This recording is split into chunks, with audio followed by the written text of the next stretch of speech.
I got a good conversation tonight, man. Something I've been thinking about a long time. And you know how they say the devil. They just say it's the devil. It's good energy and there's negative energy, and the negative is needed for the positive to make power. So this is going to be a very powerful tonight because it's got a lot of negative energy mixed with that positivity that you had. So this is going to be powerful. Yeah, we already live. Yeah, we live now. Okay. So basically, man, I'm assuming, yeah, it says we're live. Okay. Yeah, so man, I want to talk about contagion theory, man. But before we get started, how was your week, man? I'm gonna get you to ask Siri what contagion theory is for while we're on the live. Yeah, I ain't got Alexa with me, man. I ain't got Alexa with me. Well, look that boy up. You can get I don't know if your kids or your old lady, my wife ain't in here, to look that boy up. I want to read a definition for. I can do it on my computer. Yeah. But how your week been so far, man? Man, everything been good, man. Like you say, Thanksgiving was last week, man. Had that family love. Got some memory bank deposits, and on to the next one. I feel good. You already know it. I'm gonna read the definition for contagion theory, and I want to get right into it, man. Contagion theory, the idea that behaviors, emotion, and ideas can spread rapidly through a population, much like a disease. It suggests that crowds, individuals can lose their sense of individuality and become susceptible to collective emotions and actions of a group, a concept that has been applied to various phenomena, such social moods, trends, and physical symptoms. Now, let's break that down. Let me give you an example. Contagion theory. Ideas, behaviors, and emotions can take over a group in a minute, right? Let me give you an example of that, all right? Give you 3 quick examples because I want people to really get it. When you in church, right? You remember we used to be in church and a kid or an old person got up to sing and couldn't sing at all. And everybody needed to know their asses need to be booed off the stage like Apollo. And they would say, bless her heart. Bless his heart. Come on, child, sing. Start all over. And they would give her 2, 3 tries, right? In church. Yeah. Well, this is a performance. Another example. Somebody could just finish the performance. You've seen it in many movies. And one person said,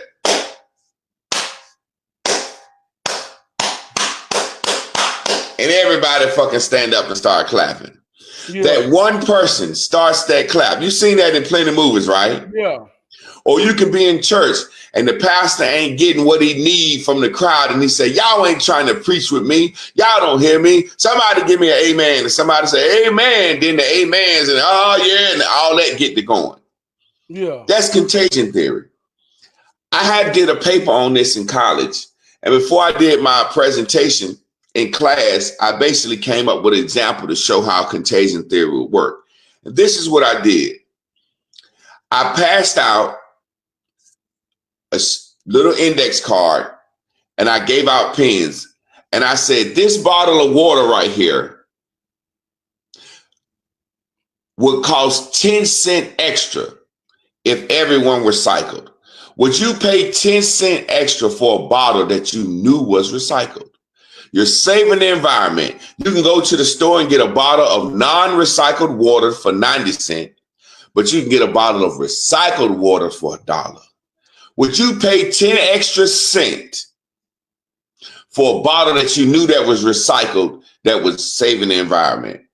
Everybody wrote their answer down on the card, covered it up, put it in the basket. I pulled it out, 30 students in the class. We had,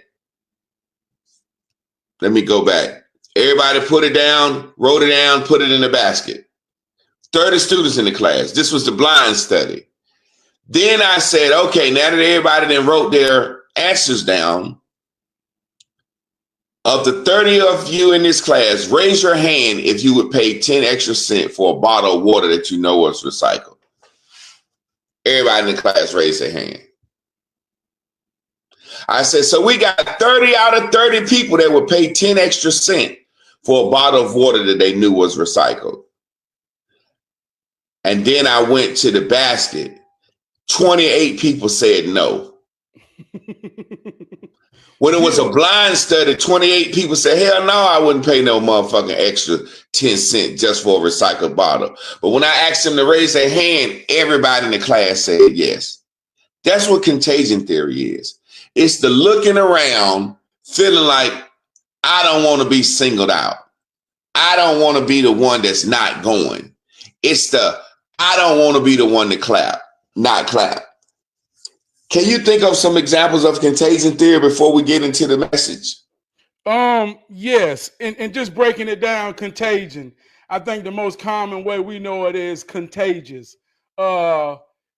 Contagion is contagious, meaning that you can pass on a disease or illness by way of touching one another.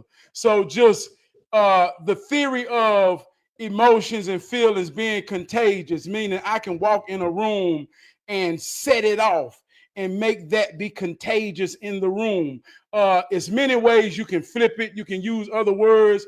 It could be spiritual warfare. It could be influential. It could be having the power to cause effect of someone else just by contact. So I think that's real, especially when you're in a room full of followers and no real leadership. They crave leadership. So the one who shows leadership attributes will be the one who will be contagious. Everybody will need to conform to some type of leader. So yeah, we see it every day. Yeah. Some things I want to talk about with contagion theory that I've been thinking about, and I know you ain't had no idea about this subject, so this is going to kind of hit you. I want to talk about contagion theory in the Central Park Five. Come on.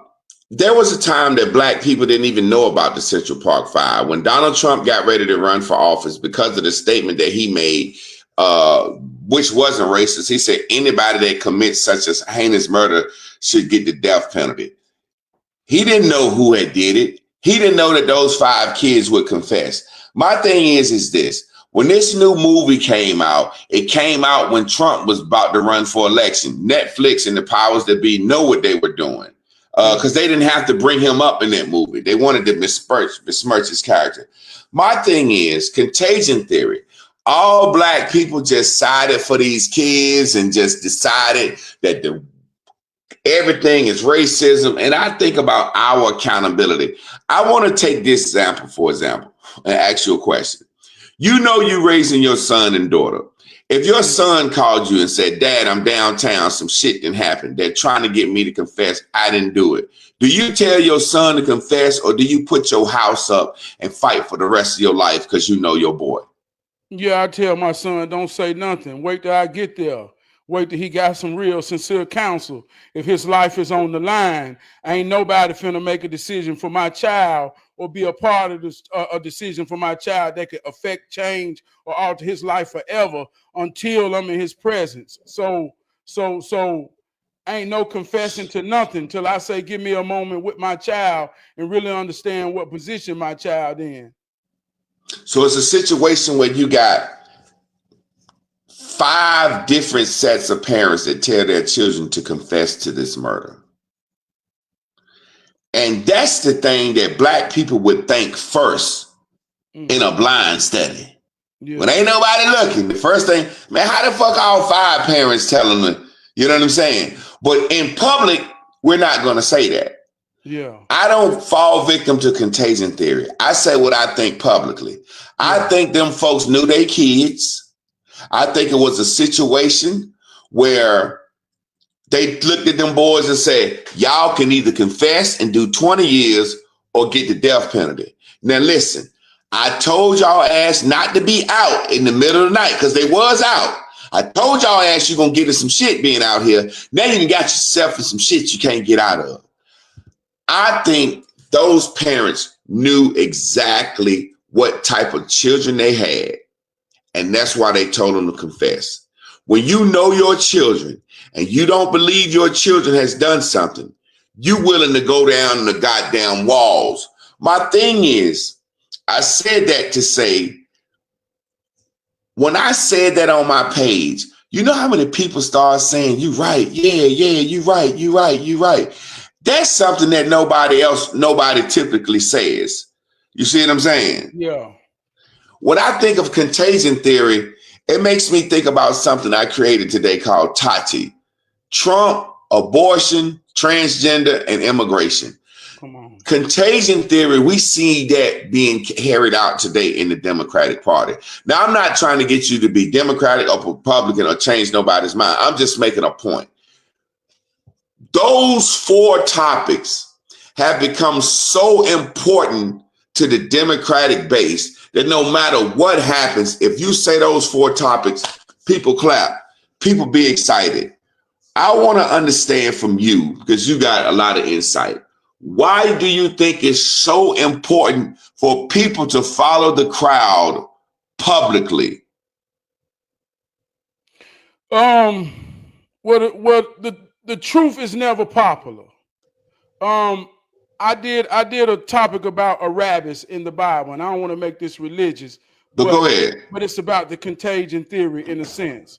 In the story of Jesus, when he was on death row or getting crucified, before the hanging, they had a ceremony where they would bring all the criminals out before the people, and before the feast, they would give the crowd the opportunity to free one person on death row.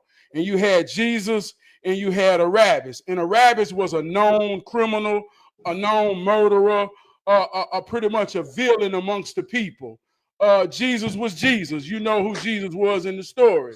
So they went to the people and they said, the people, you have one choice. You could either free Barabbas or you could free Jesus. And the people screamed, give us Barabbas. So now here we are in an idealistic way where we put our whole divinity and faith in a character that in his time, the people went against the truth.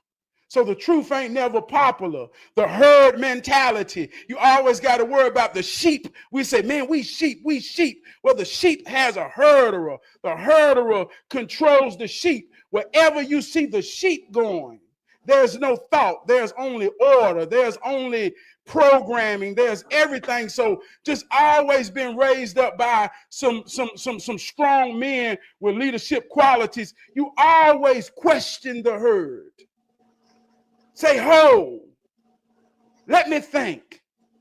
But see, that's what we don't do. So in every situation, and we have become so accustomed to just having a herd mentality or the contagion theory to always go with the crowd. Now we don't know when or what may be beneficial for us, but nobody just takes the time out to really just think for a second. So I think it's more common than we ever know, and it's built into our divinity that we don't even understand it. Man, you said such an amazing thing, because when you said that, I went back to reading those scriptures, and my mind see pictures when I read and when I hear stories. I want to ask you something. Why do you think, as you heard that story, as you told that story, I could see them bringing out Jesus and Barabbas and them saying, who do you want to release? And somebody had to yell, Barabbas, right? Or somebody had to yell, Jesus. Now, Barabbas was a known bad motherfucker, murderer, dirty motherfucker. Why would they yell his name? Or did somebody yell out, he's a heretic? Did somebody yell out, he's a liar, saying Jesus lying, say he the son of God? Because you know the Jews are the ones that chose to release Barabbas and kill Jesus. Come on. So do you think they were so hell-bent on releasing Barabbas because I just feel like there's no way they would say release this murder. Somebody had to convince them and say, this man, Jesus, says he's the son of God, and he's saying he's performing miracles, and he's a liar. Give us Barabbas.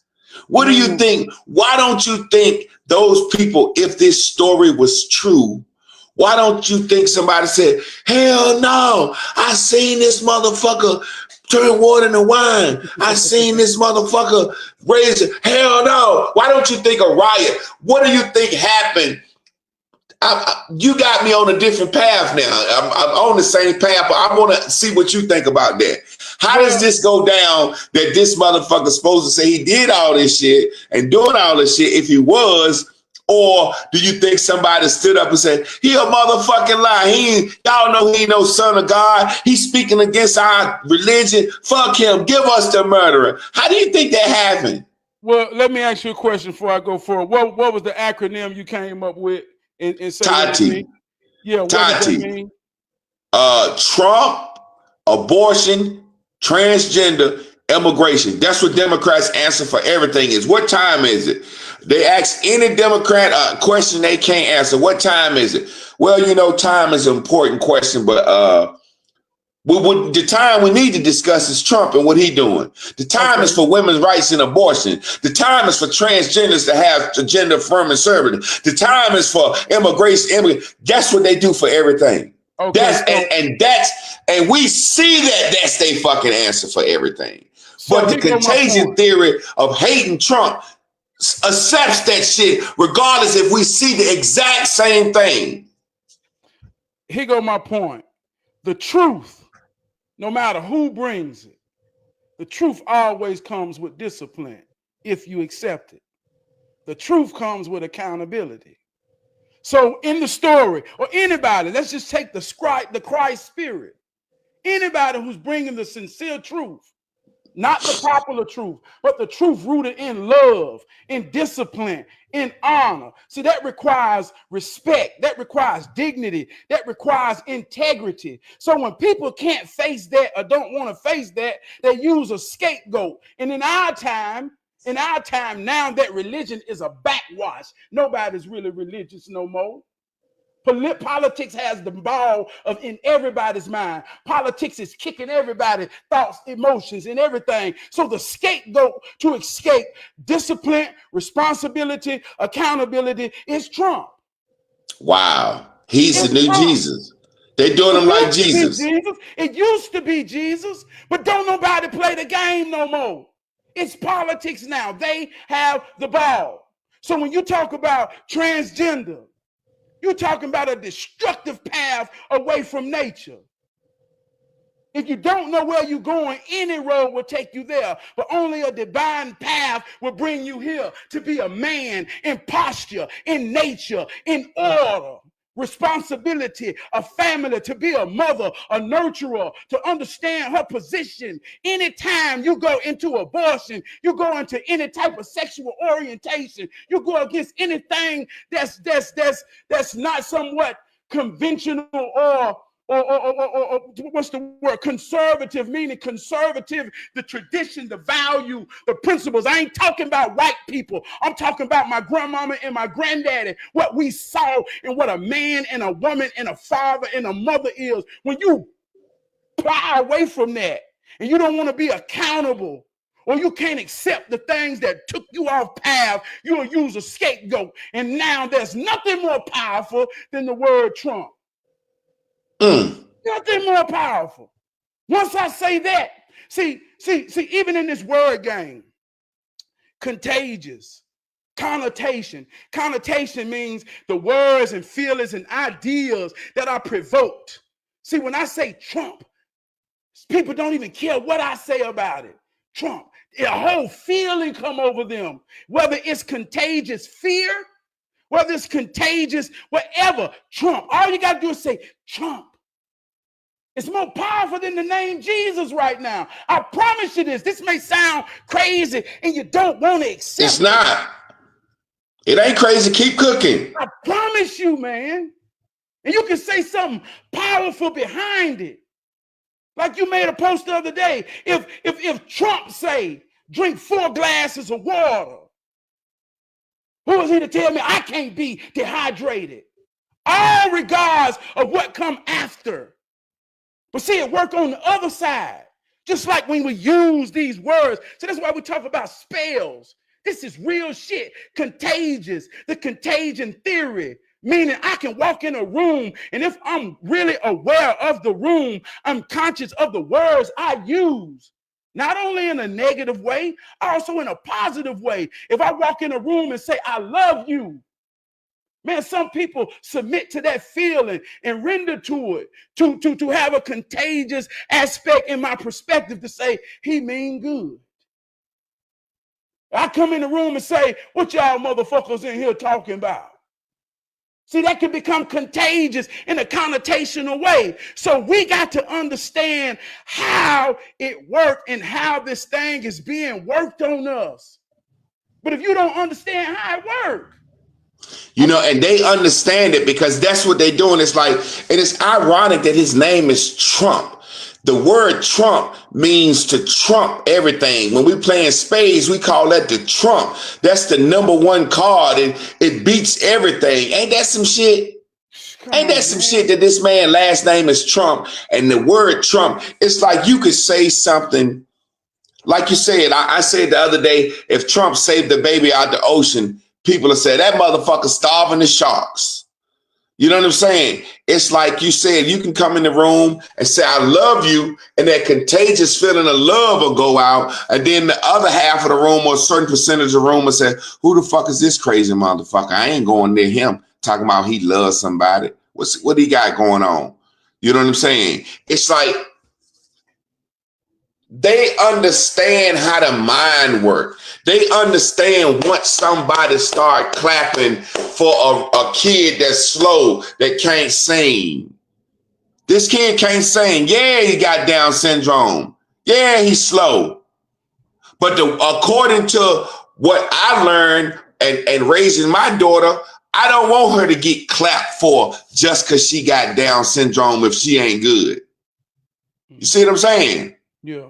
But it's like if it's a certain situation where we feel like we need to clap, and then everybody clap. It's like in the black race, we know that white people have done a lot to us.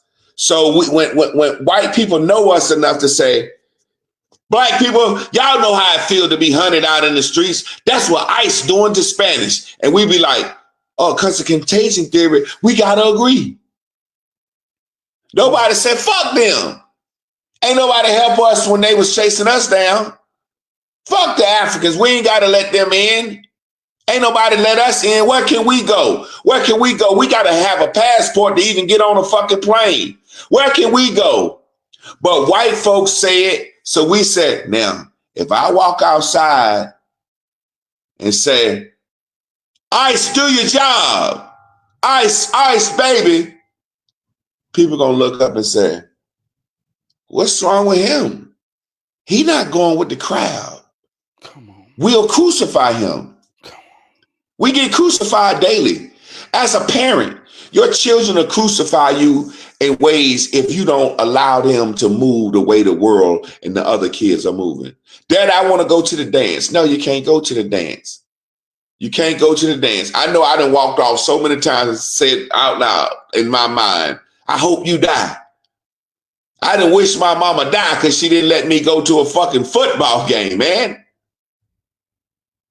Because everybody in the world going, I think everybody in the world going, and if I'm not there, I'm going to miss out on something, and my friends going to be able to say I'm there, not there. And all I'm thinking about is what they going to think and what they going to say. And I'm imagining things that they're going to say. And they may, and tomorrow when I get to school and didn't go, they may say, man, the game won't even good. You ain't missed nothing. Or they might have said, man, we knew your mama wasn't going to let you go. But in my mind, I'm hearing them say, motherfucker, you missed the best game in the world.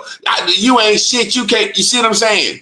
We be thinking for the crowd, Trav. Man, it's critical thinking. And let me say this and let me establish this. You got religion on one side. You got politics on the other side. You got your ball and your brain in the middle, your mind. They're kicking it back and forth. They're kicking it back and forth. And whoever got the ball gives a reflection of one or the other. See, right now, we're in a contagious aspect, so much of fear in the political ball that it really exposes people's faith. It really exposes people's faith. Now, I ain't saying I'm an advocate to say which is which, but it's understanding versus faith. If your faith is strong, and there's scripture that will say, whoever is the president in a political way, God's will be done. And I'm going to make it through ever. Think of how long you've been living. There's been a president or every 4 to every 8 years all your life. If you can look back to your birthday, the very first day, and you really understand in this moment how much has that been the precedent of your narrative and your reality and who you really are. And if you really look at that, then what the fuck is you worried about? Man, cook. You scared about? What the fuck? Now, I'm not saying this to say I'm pro or I'm this. I was on the phone today with a guy who says he was in war. He was in Desert Storm. He broke down the American aspect of war. And I say this has been the beginning of time. This is the American power. And it started way before 8 years ago. And it will be going on 8 years from now. So when will you understand the game and not the players? The game don't change. The players do. Who done pumped up your heart to not see the game more than you believe in the player? And that's whether you for or against the player. You know, Trav, I said, black people, we like Donald Trump. Contagion theory. Long as a rapper said Trump towers, Mike Tyson liked him. He was cool with Michael Jackson. So if a couple of guys like him, we get contagious. We like him, right? Now, black people love Trump but hated politics. Now we hate Trump and love politics. Like you said, if God chooses the leaders and if we could be the chosen people or whatever, why wouldn't God allow us to learn and get interested in politics by somebody that we had a form of adoration for? Like, who better to get black people to watching the news every day and talking politics? Barack Obama didn't do it. He was black. Bill Clinton's supposed to be the first black president. He didn't make black people get on study politics. Trump is interesting and he's funny and he's fun. And now black people discussing politics every day. I don't see no more conversations on who better, Jordan or LeBron, Beyonce or Michael Jackson. All I see up and down my timeline is political conversations. That's a good thing for black people. And there's a scripture in the Bible. A year and a half ago, they were dead. They were dead until the election started. So they was talking the whole time. Trump was in office the first time, and then they got quiet for 4 years. And when Trump got ready to come back in, and I had been saying, y'all, it's gonna be real boring with Trump out of office. Nobody talk politics. Nobody. Now we back on it.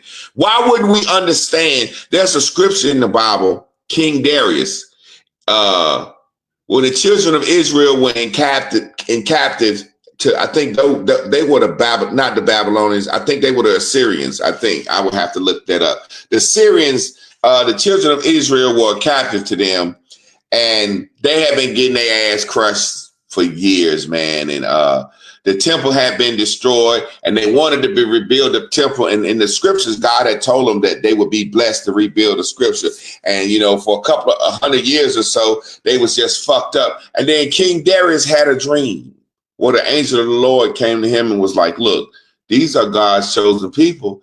You fucking with them, you've been going to be fucked up, and showed them what was going to happen. He got up the next morning, said all the children of Israel free, gave them gold, silver, money, timber, everything, and gave them everything that they needed to rebuild a new temple that's actually still standing in Jerusalem now. That's a story in the Bible. He gave them everything. And he was the number one motherfucking enemy of them that had oppressed them. So I don't think we understand sometimes these stories in the Bible are allegories, but they're showing us that Donald Trump could be the very one that wake black people up and make us get some super PACs, make us start lobbying Congress, make us create our own political party. And he didn't do it purposefully. It's like God used contagion theory on us through the Democrats to wake us up. No different than COVID.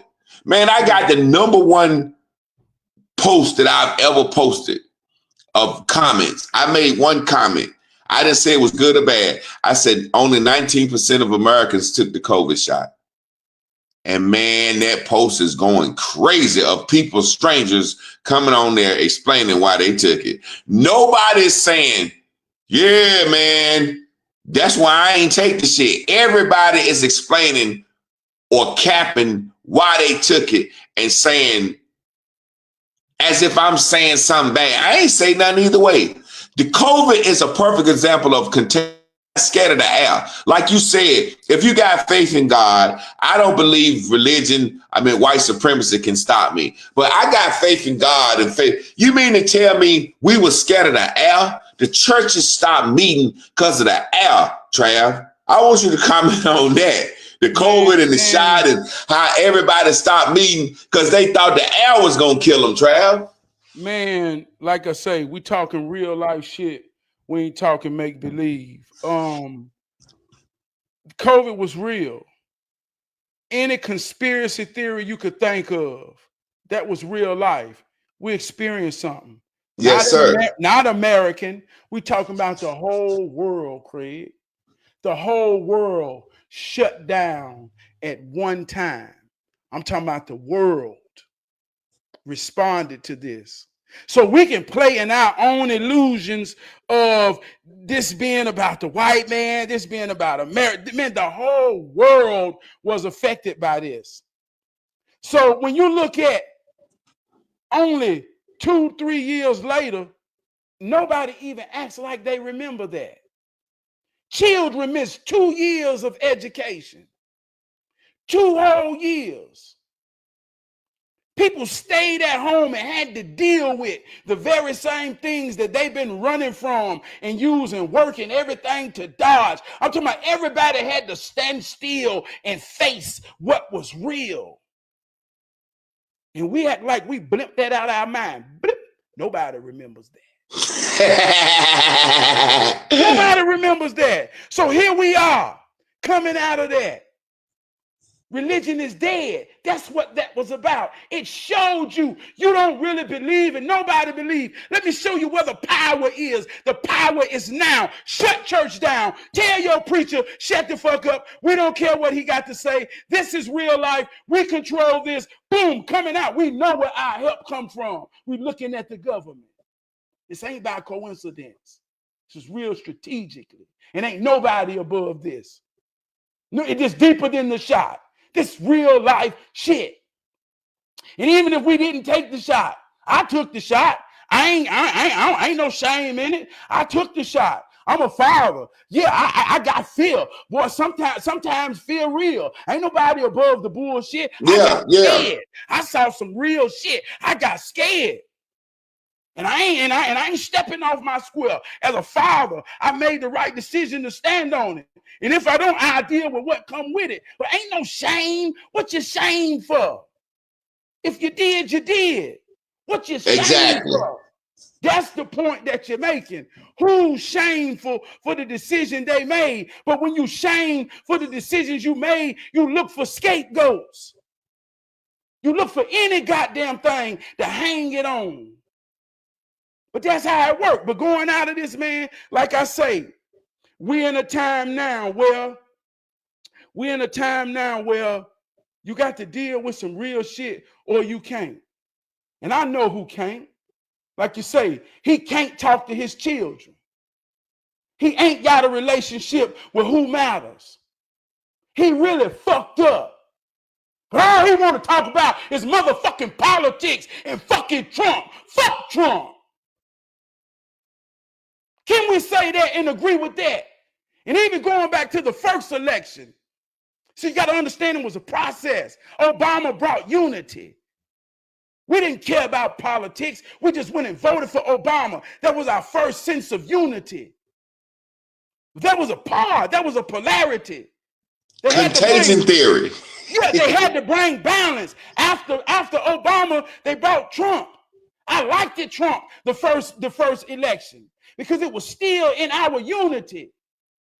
Before Obama, I've been talking black power, black pride, black truth, trying to wake my people up to see I was negative. I was Jesus. I was Jesus in there arguing with the preachers, saying, tell my people the truth. Don't lock our soul up. Be real. They was wanting the rabbits every day when the truth singers was bringing this truth.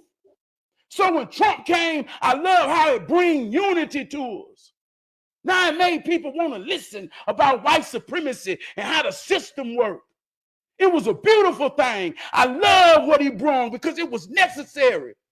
But the second time around, it divided us because they used the black woman to divide us. And it was about moralism. See, the first was about politics and bringing the leaders out and understanding who was the leader. It was almost like we got segregated again. And we were becoming power because we were segregated.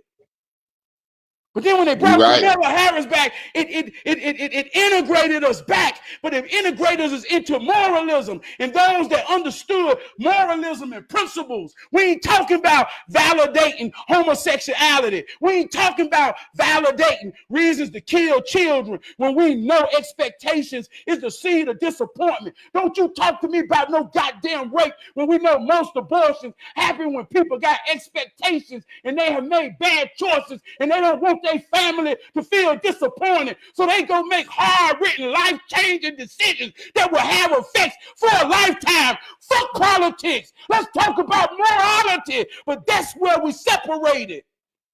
And now you think you're a fucking Democrat or a Republican more than you even know. You're a brother to your brother and a sister to your sister and a parent to your child. And we done got so contagious with being pestered by the bullshit so we don't have to deal with the real shit. That's what we done got contagious with. That's what's spreading. Everybody catching the bullshit vibe. They not want to deal with what's real. That's the theory in a nutshell, excuse me. You know, man, you just summed it up, man. You know, we got started late, but I still got to get off at the same time. You just summed it up, man. And I give it to an old saying. You remember that song? It's just that simple. Blame it on the rain. Don't nobody want to deal with real life. So we blaming it on the rain. We blaming it on Kamala. We blaming it on Trump. We blaming it on the government. We blaming it on everything other than what's real. Blame it on the motherfucking rain. And now we got a new word that's stronger than Jesus. We got a new word to blame it on, and it's motherfucking Trump, and it trumps everything. No matter what a nigga say, I can say, Trav, we need to get fatherhood back in order. And if you don't agree with me and you a dirt beat daddy, you will say, but Trump in office. And the world will say, yeah, he right. It's going to be hard to be a father with Trump in office. I know you get, but let me make this point about Go ahead. pages and how the truth ain't popular. You said something about Master P today. And I want y'all to understand in real life, man, you gotta pay attention to impact and not recognition. I keep telling y'all the truth ain't popular. Impact over recognition. And when you think about impact, like you say, Master P has been the most impactful entertainer to black people since, and I learned this since Eddie Murphy, Whitney Houston, Eddie Murphy, Whitney Houston, Prince and Michael Jackson. Master P was the most impactful black man since them. He was the first person to truly show real economics and take ownership in our entertainment. And if it wasn't for Master P, you would not have a Birdman. You would not have a Puff Daddy. You would not have a Jay-Z. Master P showed that through resilience and believing in yourself, he went and made the roster on an NBA team to show us that gangsterism ain't about being being tough. Being a businessman ain't about wanting money. He showed us the core belief that you can do anything you want to do as a black man. Until this day, if I mention Master P against Jay-Z because Master P ain't popular as you want him to be, I will have a debate to the gods when Jay-Z ain't impacted a goddamn thing. Man, Master P shows you that you can come from the streets. First of all, that's the impact. See, everybody don't think they can be a Whitney Houston or a Michael Jackson or a Prince. Master P came from the bottom. Came from the streets. He was a rapper, an actor. He was producing. You remember About It? He produced his own movies. He got a clothing line. Master P got goddamn rap snacks, chips, honey buns. Master P got goddamn noodles. Come on, man. Master P is the motherfucking king of it all. To even add to that, and I even show you more impact over recognition. After Master P, the most impactful to our culture in today's time and evolution is Soulja Boy. That 17-year-old child in his mama bedroom with no understanding had people come knock on his door and let his mama know your son is a multimillionaire living in your house, and he couldn't make his mama believe it until the white people came and told her and showed her that your son has created a portal in entertainment that ain't nobody ever done in this entire world. I'm talking about Soulja Boy. Is the very same reason me and you can put music on this internet and be as powerful as All Out Powerful in our own house, in our own studio. But we don't see that impact because it ain't popular and he ain't popular. But look at how we would disrespect and maim him if he come out to say who he is and what he is. Now watch this, Trav. Trav, I got 2 points to make before we get out of here. Now notice contagion theory. It's almost popular to diss Soulja Boy, to say you don't like Soulja Boy. It's almost popular to diss Master P, to say, oh, country Master P doing a little run dance. Think about this right here. Contagion theory before we get out of here. When you come to America, you have to assimilate to American society and American culture. All races, all nationalities, all ethnicities. And when you come to America, part of the assimilation is you supposed to hate niggas. Come on. That's contagion. That's contagion. That I guarantee when them bitches come off of Ellis Island, they know in order to thrive in America, you need to act like you hate niggas. Let me tell you some real. And that's 100%. That's every race that comes to America know the story. You got to get away from them niggas and you got to act like you hate them niggas in order for anybody to take you serious. And that's why I don't give a fuck about now fucking immigrant. Man, let me tell you some real life shit. And I know we got to go. This ain't no shit I read. This ain't no shit somebody told me. This is something I understood. And I understood this from a leadership. In 2006, 2007, I was a supervisor at a paper mill, and I got befriended by a whole lot of South Americans and Mexicans. And they had a system going where they would bring those in, and they had a whole social security system. They had every system to get them legitimate so they could work. But they let me behind the curtains, and they would come in on trucks, carpet trucks. And they would have people rolled up by 2 in the carpet. And they would have the flaps so there's no way you could see them. But they knew they had a time limit that they could get past the border. So they had a whole system. And they watched them in. And I had been working on this job at this time for about 8 years with prestigious black men who had raised families. But they began to feel threatened because the influx of Mexican workers coming in. And these Mexican workers came in with the contagion theory that all you got to do is come to work and outwork these black men. They will bow down because they don't want to work. And this was what they thought. And I would be in the break room as a leader with men old enough to be my father who said, man, they gonna come take our jobs. They gonna come take our jobs. And I remember damn near turning over the tables and saying, well, goddamn, is you gonna let these little motherfuckers outwork you or not? And because they called me Gordo, they say Gordo, I know what it meant, but they knew I was a leader. And I used to let them know, y'all little itty bitty motherfuckers can't outwork us. So I watched it go through this process. And around 07, they came with a crackdown. I'm talking about when Obama was president. Man, they got rid of so much of them. I don't know if it was called ICE, but they came and they raided and all of them left. And all the black men took a deep sigh of breath because the pressure of these motherfuckers wasn't on them no more. So this real life shit. And this is 17 years later. The game don't change. The players do. It's all a cycle. Every president do the same thing all the time, every time, on time. But you ain't paid attention to the last cycle because you're just not putting your mind in the game. But the game is an old game.